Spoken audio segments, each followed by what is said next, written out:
Welcome to LA Currents. I'm Ann Pulice. Our guest is the newest member of the Los Angeles City Council, sworn in August 2023.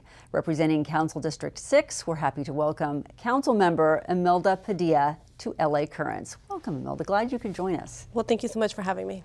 Absolutely. Your supporters during this special election for your current seat were numerous. I'm going to name off just a few. You had nonprofits, you had community groups, both progressive as well as moderate politicians, powerful labor unions, including the United Firefighters of Los Angeles, which represents the LA City firefighters.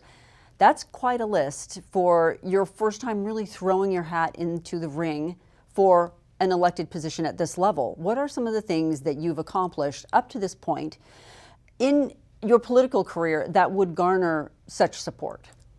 Well, I've had a very productive and successful career in being a community organizer. I did learn how to do community organizing when I was originally in college through an internship with SEIU International. And after coming home from college and, taking that on, I've been able to make a career in doing community organizing with the environmental justice space, the economic justice space. When I was part of the Raising the Minimum Wage campaign, I helped start the LA County Women and Girls Initiative. And then I've also have hosted youth leadership conferences for more than a decade. So I've always been somebody that if I want to get something done, I've embarked in practices of coalition building. Mm-hmm. So when I went out for this position, there was a lot of individuals that already knew my work. And for those that were just meeting me, I showed them that I was ready to do the homework as assigned, which is particularly the case with what happened with me and getting the endorsement from LA Fire. I was going to say, did you get phone calls or have people contact you when this seat first opened? Was your inbox full all of a sudden? Well, not like a full inbox, but there was definitely some individuals that were reaching out saying, you have to figure out how to run. This is your position. This is your community. So it was definitely something to think about. And at the time, though, you were in the private sector. You had a job that you really enjoyed. This was not necessarily in your long-term plans? Yeah, I'm 36. I was 35 when this happened. And I always told myself, maybe sometime in my 40s, I will, take a leap of faith and run and go back to public sector. But I was very content at the moment working in healthcare. Before healthcare, I was working at the county and vividly remember the day where I had an epiphany and said, there might be a day where I am going to be at the table to discuss the future of healthcare, and I need to understand that system better. So that was why I went into the private sector, into healthcare, and was having a very good time. Now I'm back here in public service and now back into the nuances of public sector policy making. Sure. And you were sworn in August of 2023, as I mentioned, with about a year and a half left on the term. So you really had to hit the ground running. There was no time to waste. What have been the top priorities for you in District 6 that you have seen immediately? Well, I ran on a platform of 7 topics, with homelessness being at the top, public safety second, job creation third, fourth, built environment, and then fifth was parks, then libraries, and then an interest in supporting youth programming. Mm-hmm. And in the first 3 months, we've kind of tried to set the tone to get our feet wet with all 7, but mostly focusing on the importance of homelessness. Very excited to announce and to have accomplished already hosting an Inside Safe in my district in partnership with Mayor Bass, where we were able to get 40 plus individuals housed. And that was an encampment that hadn't been touched for more than over 2.5 years. Oof. And I've been very intentional about also shifting outreach over to regions where we have massive amounts of RVs. They weren't necessarily being prioritized because of the complexity of addressing an RV itself, but also they're found in the industrial zones. So usually what happens is if it's not necessarily causing a nuisance in a residential area, people tend to ignore it. But my perspective is, why wouldn't I support the job creators of my district? Because it was causing a lot of businesses to lose their insurance liability, and also making it very difficult for employers to allow for their women to feel safe. So I've put equal amount of attention into the homeless encampments where the jobs are just as much as where people live. It's a difficult thing to sort of address on any level, but the RV component of that, I found that fascinating because your district is really trying with that particular problem. Is it because you're heavily industrial, in that area, or do you have an answer as to why they have come from one area and then they end up in CD6, Well, I do have a heavy industrial zone in my district, so it's there. It's part of the land use that encompasses District 6, but the previous council did pass a municipal code that allowed for people to live in vehicles and RVs in industrial sectors. So that's why there was an oversaturation from the presiding council that shifted a lot of people into portions of District 6 and District 7 where we have the industrial corridors. I'm not the only council member that's dealing with it, but I did have an oversaturation. How did you then deal with the relocation of the RVs? Well, we're doing it step by step. Nothing is happening overnight. We are focusing on the immediate cleanup and taking on the issue of obstruction of the sidewalk. And while simultaneously having conversation with these individuals about getting indoors. What makes it tricky is that some of these individuals don't consider themselves to be homeless. They see the RV as their home. And I've had these conversations with Mayor Bass, and essentially what we have to do in the long term is create some kind of a mortar home, a space, right? Because there's definitely some that are renting the RV and then living on the street, so it's not necessarily their private RV, but then there is those that it is their private RV and see it as their home. So we have to really think through those nuances. And when you say you have to create a space for the RVs, is that going to be citywide or is that going to be up to the individual districts? But we're still figuring that out. Yeah, it's something that we know we have to discuss and figure out based on our observation of being more intentional at recognizing the RV issue for what it is. Yeah. Something we have to talk about. Right. Now, coming from a time of distrust within the council itself, how have you earned the trust of the council, first off, but also your constituents? Well, the trust of my constituents, I like to think, is something that I've been working on for multiple years, which is why I think I won my election overwhelmingly with a 10-point lead, is that people knew who I was.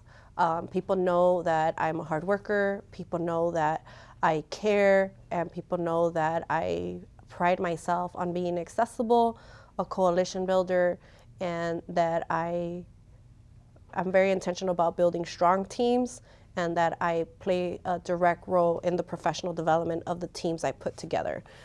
If it wasn't for that, I don't think I would have been able to host these youth leadership conferences for multiple years, because it's been the intentional growth of the people that help me make it happen that encourages them to put in the time, to do the work, to put events together for the community.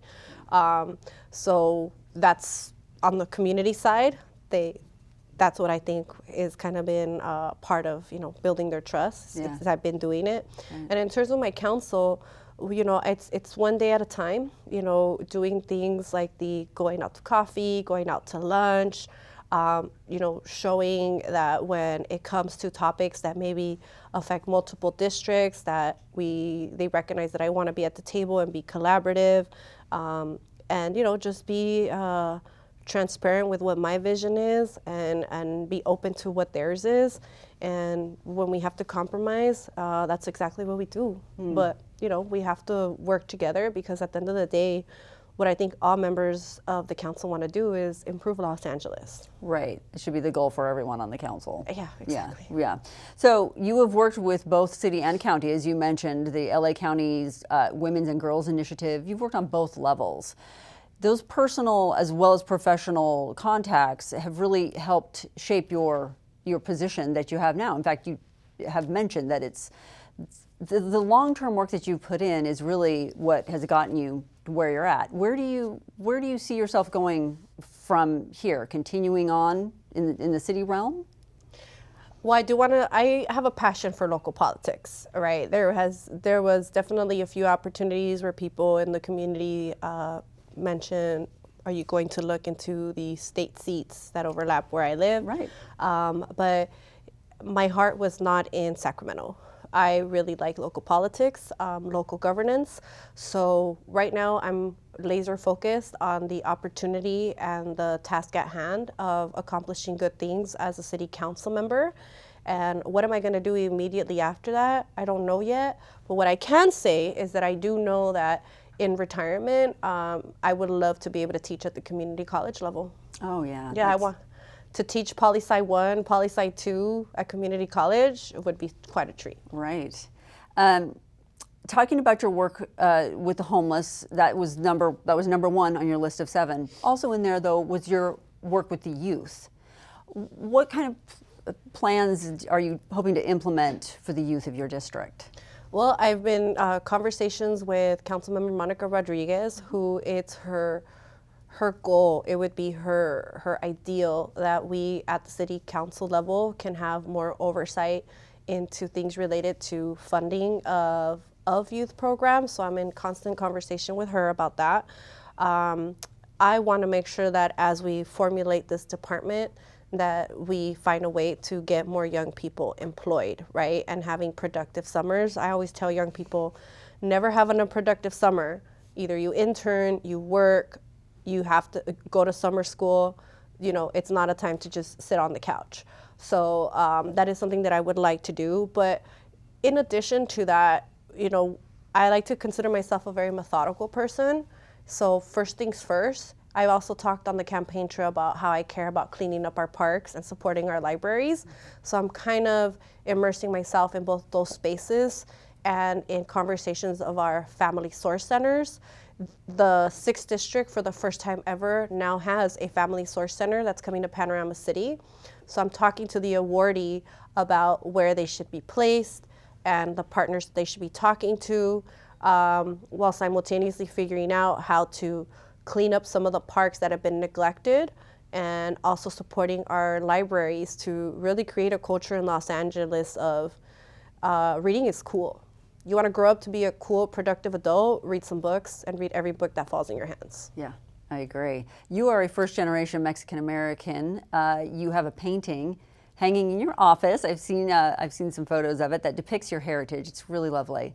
Your dad was a gardener, and your mom has said, and you have also said, that she's your ride or die. She was out on the campaign trail with you. Yeah, she was. It was really quite something. I really loved seeing that. Why is it important for you to remember your roots and where you came from when doing this job? Well, you know, the thing is, I identify as somebody who, like many Mexican American families of Los Angeles, you know, our parents were always working. My parents were always working, so I give a lot of love and props to my siblings for also being part of the story that has shaped me, right? So to me, all of their stories are mine. It was actually my oldest sister who introduced me to local governance because she found out that there was something called an LA Youth Council under Mayor Hahn, and that's kind of where I started running in and out of the building at the age of 14. But I was very close to my father. You know, I think just naturally being the baby daughter, I was very close to him.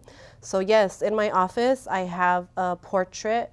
Not a portrait, it's a painting, and it depicts the chimney as well as a tree in my backyard that is the signature to my backyard, and it has my father planting seeds. This was painted by an artist from the San Fernando Valley. Her name is Erica Friend, and what it is he's planting seeds, and then there's symbols of for friendship, justice, knowledge, love, and peace. And what it's called is what you reap is what you sow. Oh.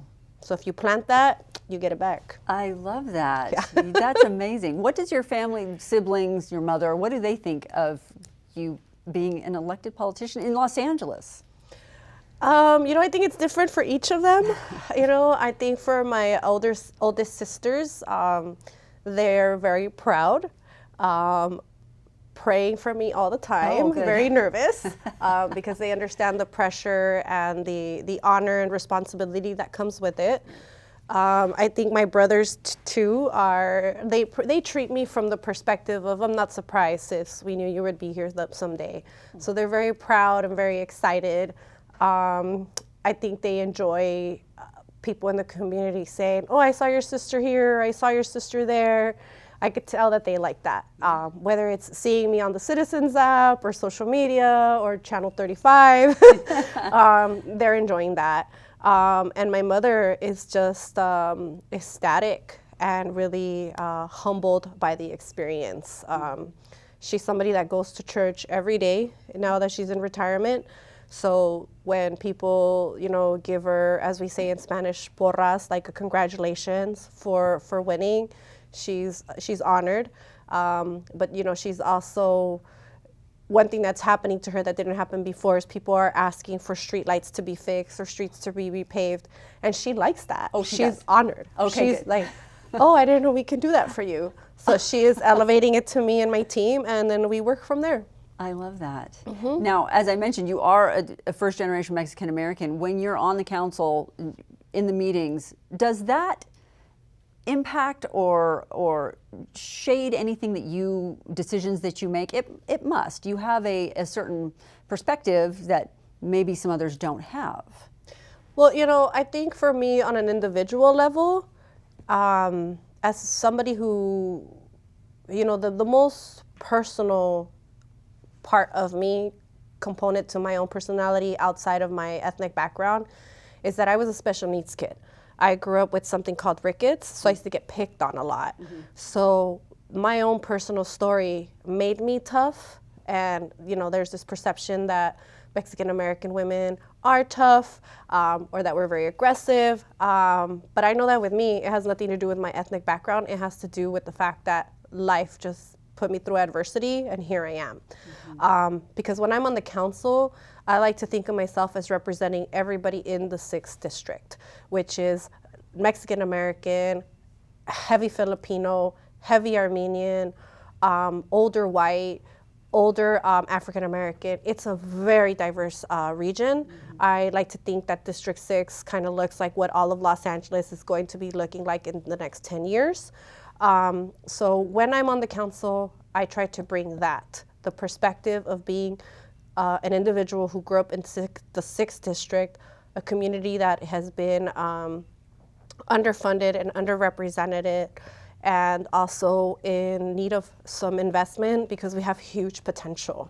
But I did join this council months before Hispanic Heritage Month, so I've had a really good time with identifying people to honor for that. So I think that's where the components of my Mexican Americanness was showcased, right? So I wanted to honor a successful small business that showcases the gourmet component of Mexican American food, right? I honored a labor leader because it's a leadership position, and good paying jobs is what's helped a lot of Mexican American families enter and stay in the middle class. I also honored a comedian that has made and elevated Chicano culture, right? The living in Southern California culture. So I wanted to emphasize that. And then lastly, in the Mexican American community, it's the mothers that get stuff done. So that's why it was important for me to honor the Visión y Compromiso, where the promotora model is supported and enhanced. So I would say I was very lucky that I can showcase that during that month. But as more thematic things come up in the calendar, I hope to support all sorts of individuals from the 6th district and Los Angeles. Because one thing that's been really refreshing, or a lesson learned, is that people like coming to City Hall. People are honored when you bring them in and have them feel like it is their City Hall. Love it. Yes. You said that you were exposed to community service at a very young age. One of your siblings sort of helped you with that. When did you realize that community service was really for you? Was it well into adulthood, in college?